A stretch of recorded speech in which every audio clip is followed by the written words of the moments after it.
Hi, Justine again, and this is my presentation for Module 2 about becoming an online learner. So here is my reintroduction. In 2018, I completed my undergraduate degree from Messiah College, which is now known as Messiah University. I majored with a dual cert in elementary education and special education, and I had a minor in TESOL, which is teaching English to speakers of other languages. I am now currently completing my master's degree completely online through Millersville. I am a teacher in the school district of Lancaster at Burroughs Elementary School. I am in my third year of being a first-year teacher, just because my first year I taught first grade, my second year I taught third grade, and now I am teaching fourth and fifth grade emotional support. So each year I have had a new first year teaching something completely different, but it has been exciting and I've become a very versatile teacher and I know a little bit about a lot. So it's been a fun experience. In Chapter 2, Stephen Moskowitz made some great points about how teachers who have had experience with online learning are able to have a better understanding of what it takes to be an online teacher. And I would definitely agree that my own experiences as an online learner helped with the transition to become and to be an online teacher during COVID. During my undergrad, I took several courses that were completely online, and I am now pursuing my master's degree completely online through Millersville because I loved the online classes so much, and it was just really something that I liked with the flexibility. This past summer, I was able to do some traveling, go to the beach, spend time with family, and it was great to not have to worry about my schoolwork getting in the way of that, since I could go off to a quiet corner, I could complete it late at night, or I could work ahead and get things done ahead of time so I didn't have to miss out on anything. My first experience teaching online happened last school year when we shut down in March due to COVID. This was completely unexpected and we had to transition pretty quickly.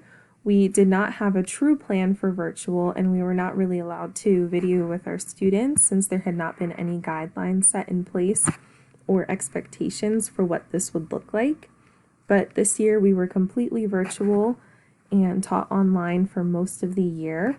We had a couple of weeks where we were hybrid, and just this week we have returned to face-to-face instruction with students having the option to Zoom into our classroom as well. So a lot of virtual, and now that we are back in person, we do still have some students that are online. Some online teaching skills that I have developed and believe that I am continuing to develop when I looked at my self-audit.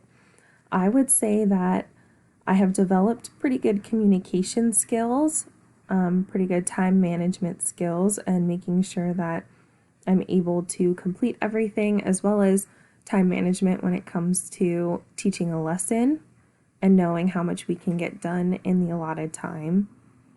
I would say that recognizing diverse student needs is something that I have developed, but as a special education teacher, this was really something that I was honing in on just because I do have very diverse learners and each student has different needs that need to be met, and making sure that I'm able to really work with each student and give them what they need and help them to understand the content.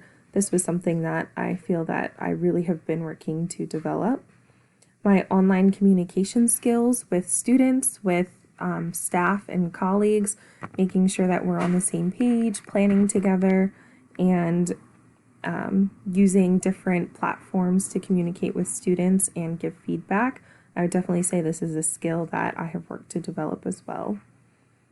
And I would say that I have a decent amount of online experience from my undergrad, as well as now taking classes online through Millersville. Some skills I'm continuing to develop since I am in a new grade level again this year. Definitely content and subject area knowledge is something I'm working towards. I have not taught fourth grade or fifth grade yet, so this is all new to me, and I'm continuing to develop my content and subject area knowledge. And I put technology skills in here as well because I feel like that's something that can always be worked on and something that is changing and always growing, and I think will always be in my continuing to develop section. I think the qualities of an online teacher are very similar to those of a teacher that teaches face-to-face. These qualities are all qualities that are crucial for any teacher to have, and if we are not dedicated to our job, motivated to complete our work, flexible when it comes to situations that arise, organized, passionate about our job, or patient with our students and colleagues, we really just are not going to reach our full potential as a teacher. I would also say that these qualities are different in how they pertain to teaching online or teaching face-to-face. What an online teacher might need each quality for could be very different than what a face-to-face teacher would need the same quality to handle. After watching the video with the online teachers, I realized that while the roles are similar, there's a lot that goes into being an online teacher. The teachers in the video discuss some of the ways they are able to quickly use technology to break students into groups, how they are able to assist students with questions they have by sending them a short video, as well as how they're able to use technology features to prevent behaviors from escalating. One teacher also discussed how they are able to be more flexible since students are not able to be seen and cause distractions for others. This allows for more time directed at teaching and less time to deal with behavior problems and having to take scheduled breaks or put scheduled breaks into the schedule. Some challenges with online teaching. I would say that the hardest challenge I have faced while teaching online, and I believe will continue to face, are student issues, as well as engagement. As a special education teacher, I definitely agree with Archambault's statement that not all students are well suited for an online learning environment. In my experience, while several of my students have found a lot of success through the online platform, I have a lot of students that have struggled immensely. With the lack of student support at home, engagement has also been a bit of a struggle. I definitely have learned a lot from the readings and the video this week, and it has been great to have the opportunity to be reflective, so moving forward I can really focus on the areas that are challenging for me.